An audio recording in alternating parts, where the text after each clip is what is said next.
Seorang pemimpin selalu cerdas, arif, dan bijaksana. Dia selalu berorientasi pada sastra. Dia berpegang teguh pada kebenaran. Saya pernah mendengar slogan-slogan pemilihan pemimpin di desa. Itu sering saya dengar. Menjadi pemimpin, menjadi bendese, menjadi klien, biar bodoh, yang penting jujur. Nonsen. Tidak bisa. Apa sebab? Kalau pemimpin itu bodoh, dia akan bagaikan boneka. Dia akan menjadi permainan-permainan bawahannya. Sehingga jadi pemimpin memang selain jujur harus cerdas. Seperti halnya Pradnya. Punya suatu apa? Kemampuan. Ya. Dalam suatu kepemimpinan dia harus mampu. Dan seorang pemimpin itu lebih mampu, lebih cerdas daripada yang dipimpin. Ini suatu realita. Yang ketiga, usaha. Artinya mampu mengambil inisiatif, aktif dan inovatif. Nah, seorang pemimpin dia punya suatu langkah-langkah, punya suatu jalan bagaimana untuk mampu mensejahterakan rakyat. Dia punya ide-ide tertentu yang mampu memberikan kemampuan terhadap rakyat, mampu melindungi rakyatnya. Terus yang keempat, itu adalah atma sampat. Atma sampat artinya mempunyai integritas, bermoralitas. Jelas, ciri-ciri seorang pemimpin adalah moralitas, integritas, jati diri. Makanya bagaimana konsep kesayani Kang Papo dalam memberikan pada diri kita untuk memimpin suatu desa, untuk memimpin suatu wilayah, atau mungkin memimpin suatu bangsa. Integritas. Bagaimana punya kemampuan tertentu. Nah, itulah kepemimpinan. Terus yang berikutnya adalah Sakya Samanta. Ya. Seorang pemimpin harus mampu mengatasi bawahannya. Dan betul-betul tahu situasi, kondisi yang ada. Bagaimana program yang dibuat oleh pemimpin, begitu turun ke masyarakat, jangan hanya dipercaya oleh bawahan. Tetapi selalu kontrol. Bagaimana? Benar nggak? Berjalan nggak programnya? Dari program-program kepemimpinan tersebut. Jangan seorang pemimpin ABS, ya, asal Bapak senang. Bagaimana ini program ini berkembang? Oh bagus Pak. Wah ini sudah targetnya sekian Pak. Padahal dalam praktek belum tentu. Inilah seorang pemimpin harus turun. Intelijensi seorang pemimpin mampu langsung melihat bagaimana hasilnya dari program itu masuk nggak di bawah.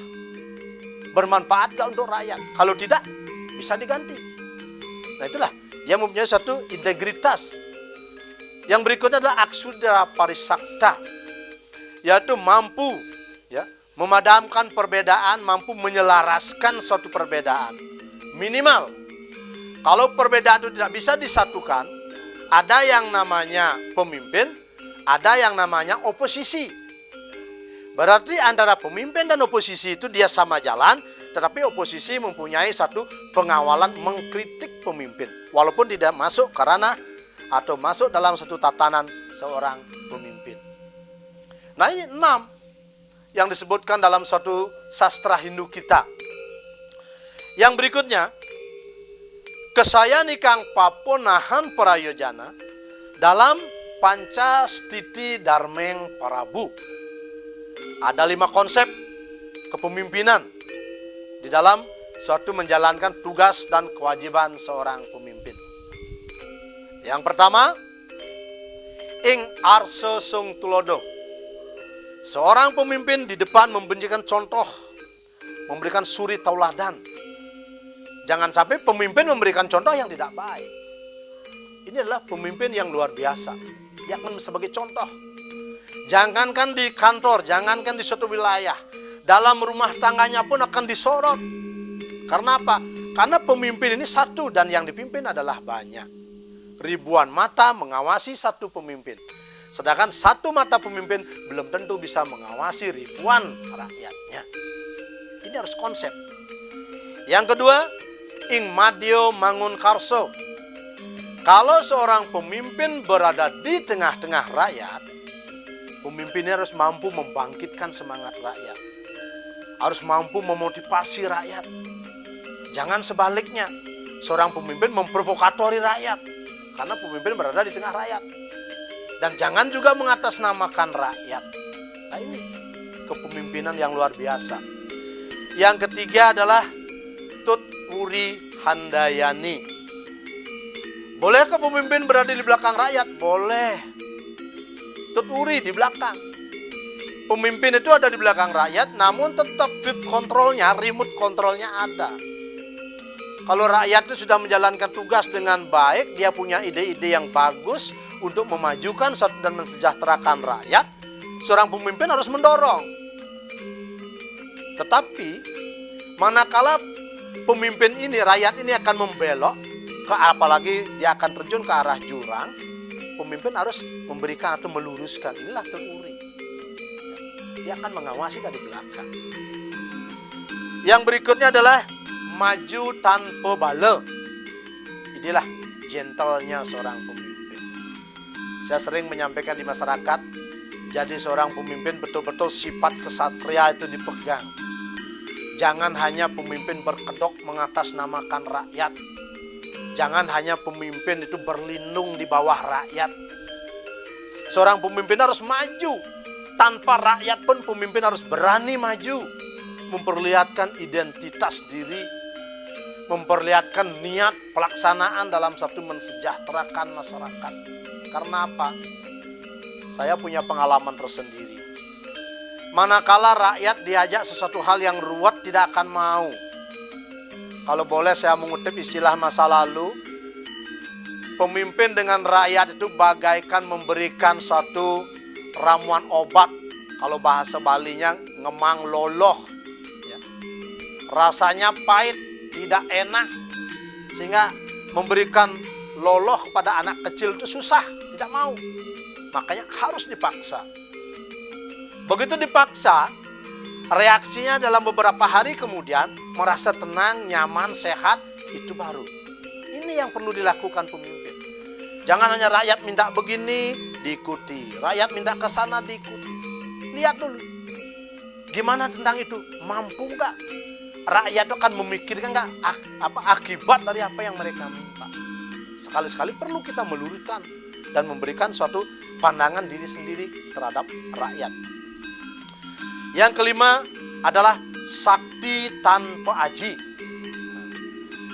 Seorang pemimpin, kalau dia sukses dalam satu pelaksanaan tugas, dia tidak perlu lagi minta dihormati. Dia tidak perlu lagi minta penghargaan. Kenapa pemimpin yang sukses tidak perlu minta dihargai, dihormati, diberikan suatu penghargaan? Karena apapun yang dilakukan oleh seorang pemimpin, mendapatkan suatu hasil baik dan sukses, itu adalah bagian dari tugas seorang pemimpin. Kalau sampai rakyatnya sejahtera, adil dan makmur, pemimpin nggak perlu. Oh, bagaimana penghargaannya? Karena saya sudah mensejahterakan rakyat, nggak perlu. Karena apa? Karena itu adalah tugas seorang pemimpin yang pasti harus dilaksanakan. Kalau saya boleh mengutip, dalam suatu Bhagavad Gita, ya, Romawi 3, halaman 19 disebutkan, Karmane ewadhikarasti, ma palesu kadasana, ma karma pala heturbu, mate sangma setua akarma. Artinya apa? Anda itu tidak akan mencari hasil dalam suatu pekerjaan. Apa yang saudara-saudara bisa lakukan, lakukanlah. Jangan melihat ke belakang, apa yang saya dapatkan. Tidak. Dalam konsep kepemimpinan, kerja. Mungkin Bapak Jokowi mungkin mengambilnya dari konsep ini. Dia kerja dan kerja. Masalahnya, kita sudah yakin kalau sudah bekerja, ada pahalanya. Tidak perlu kita akan menunggu apa yang saya dapatkan dengan kerja ini. Sehingga jelas Bhagavad Gita menyebutkan, bekerjakanlah apa yang Anda dapatkan. Itu akan ada dalam satu tatanan kehidupan Anda. Lakukan. kerjakan. Nah itu sastra dalam satu Bhagavad Gita sudah menyebut hal-hal seperti itu. Baik umat sedharma yang berbahagia, ya. Selain itu masih banyak konsep-konsep kepemimpinan yang perlu dilaksanakan. Asas-asas kepemimpinan baik itu dalam kearifan-kearifan lokal, ya, yang dijiwai oleh agama Hindu, ya, seperti Astabrata, Astadasa Pramiteng Prabu, Niti Praja, dan Catur Pariksa. Sama, beda, dana, danda. Ini harus tegas seorang pemimpin. Sama. Seorang pemimpin itu harus memperlakukan bawahannya. Harus disamakan. Tidak ada pilih kasih. Tidak ada ini anak emas, ini anak perak. Tidak ada. Semuanya sama. Di mata bawahan dan rakyatnya. Konsep yang kedua, beda. Nah di sini seorang pemimpin punya kecerdasan untuk membedakan mana yang berprestasi, mana yang tidak. Mana yang rajin, mana yang malas. Mana yang punya kreativitas yang bagus, mana yang mungkin bermalas-malasan. Ini harus ada perbedaan. Nah dari sinilah menimbulkan tatanan, tingkatan-tingkatannya nanti. Dia perlu diberikan suatu apa? Tugas untuk bisa lebih meningkat dalam karirnya. Sesungguhnya itu tugas, bukan suatu penghargaan. Tetapi itu masih dalam tatanan kehidupan sebagai bawahan. Ya baik, yang ke berikutnya. Sama, beda, dana. Nah, seorang pemimpin harus mampu memberikan suatu bekal kepada bawahan. Ya. Di saat mereka memerlukan sesuatu, atau mungkin mereka di saat bekerja terjadi sesuatu hal misalnya, memerlukan suatu bantuan seorang pemimpin dalam hal harta atau apa, mampu harus dibantu. Ya. Itu memberikan, oh ini, karena kamu begini silakan. Nah, itu seorang pemimpin. Terus yang terakhir, dana. Apabila bawahan atau rakyat itu salah, ini selalu keadilan seorang pemimpin memberikan hukum. Ya, bagaimana hukuman? Sesuaikan dengan kesalahan-kesalahan yang mereka perbuat. Nah itu sesungguhnya konsep-konsep kepemimpinan yang luar biasa. Menjadi seorang pemimpin betul-betul harus berani mempertaruhkan diri, mempertaruhkan kemampuan. Sebab jadi pemimpin itu sangat berat sekali. Ya. Kalau boleh saya mengutip lagi dalam Mahabharata, dalam cerita Kuntiyatnya, itu ada disebutkan suatu sastra yang saya kutip. Telaga dekupek surayatnya jana yasa kasor tekap suteker tening jagat, yang artinya telaga dekupek, menjadi seorang pemimpin sangat berat. Ibaratnya membangun 1000 telaga. Bayangkan, satu telaga pun dibuat sangat susah, apalagi lebih dari itu. Ini pekerjaan yang sangat berat.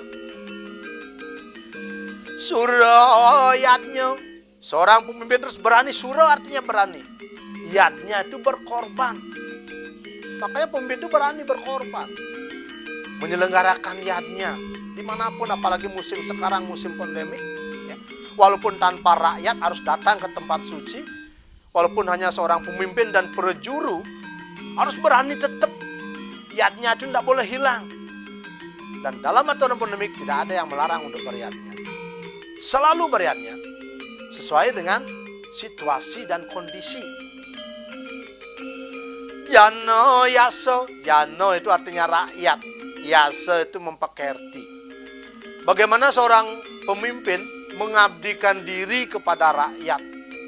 Makanya kalau istilah zaman dulu, kepemimpinan itu bagaikan, kalau bahasa Balinya, negan bebek muani, ya.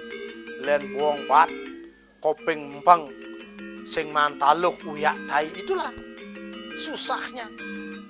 Tetapi dengan kepemimpinan postmodern ini akan mulai kelihatan bagaimana profesional itu akan digali.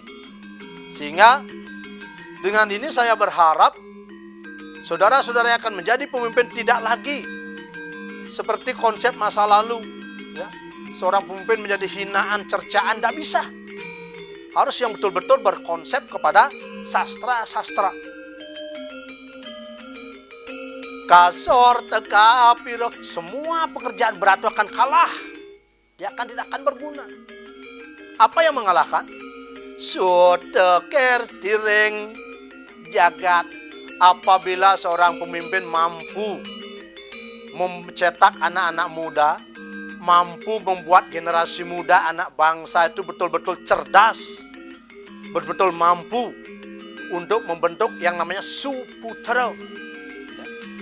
Seorang anak yang mampu mengayomi keluarga, mengayomi rumah tangga, apalagi mengayomi negara. Artinya apa? Membentuk anak yang suputra. Seperti disebutkan, Ion ring putera suputera satu gunawan makedipo memadaning sakulawan duan dawa. Bagaimana seorang anak itu mampu memberikan suatu pengabdiannya terhadap suatu negara, terhadap suatu daerah, terhadap suatu desa. Ini akan membentuk jati diri anak bangsa yang tangguh, yang betul-betul berdasarkan suatu pengetahuan yang real. Nah, inilah salah satu bagaimana kemampuan kita mencetak calon-calon pemimpin bangsa dari anak bangsa yang sudah ada. Mari kita bimbing, kita bina, arahkan sesuai dengan konsep-konsep kepemimpinan bangsa, konsep-konsep kepemimpinan agama. Apalagi kita ketahui di Indonesia ini banyak beragam agama, ya, ada 5 yang mampu walaupun berbeda tapi satu tujuan, satu kepercayaan terhadap Tuhan yang Maha Esa. Dengan demikian mampu mencetak anak bangsa yang mampu menjadi generasi penerus bangsa, mampu menjadi pemimpin yang tangguh. Nah, oleh karena itu umat sedharma yang berbahagia, begitu juga pemirsa Bali TV yang budiman, mari kita bersama-sama sebagai warga masyarakat yang baik, ya, mari kita berikan kritik kepada pemimpin, tetapi jangan hanya kritik dan hujatan. Mari kita berikan solusi. Nah, inilah hal yang baik. Selain mengkritik, memberikan solusi, memberikan jalan sesuai dengan sastra yang dipelajari dan kemampuan dari masing-masing tersebut. Baik, umat sedharma yang berbahagia, harapan saya kita akan mampu membuat suatu pemimpin yang cerdas, pemimpin yang mampu tangguh dalam memimpin negara, bangsa, ya, sehingga tercapailah moksartam jagadita ya caiti dharma. Baik, saya akhiri Dharma Wacana ini dengan Paramasanti. Semoga sesuatu yang baik datang dengan baik dan bisa berakhir dengan baik. Om Santi Santi Santi.